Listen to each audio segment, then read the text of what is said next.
Jopur mag olembe to koda alode mageto chirni manie pinje maoko koro kidek yudo fungruok bang' piny owacho bwo kambi mar Kenya Railways chako kelo bogi miywayo kod gach reru manyasani mantiere kod ng'ich mar ting'o mwandu makamago. Kana loso Mombasa kama nosidho ayanga wuodh bogi manyien 50 miting'o godo containers gi gach reru manyasani to migawo mar wuoth e pacho ka Kipchumba Murkomen okone igeto yudo wagons 500 e thuolo mar dweche 3 mabiro.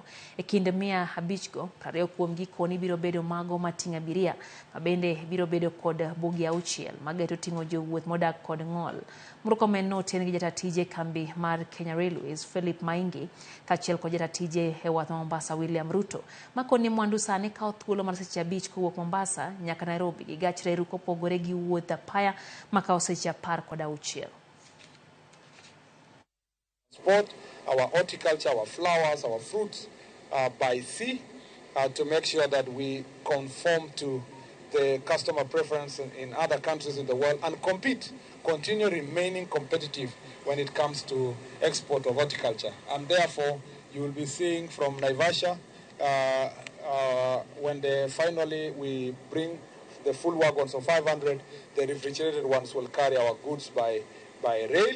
We have been able to get the required financing to increase our fleet in terms of wagons and in terms of the number of locomotives that we are using to move our cargo up and down from Mombasa. We will also be introducing the river wagons. So we will also be able to help our farmers who are doing export of flowers and fresh produce. That from Nairobi now to Mombasa it will only about 5 to 6 hours. So we'll be able to deliver that one as opposed to transporting river containers by road, which normally takes 15 to 16 hours, and it's a bit dangerous again.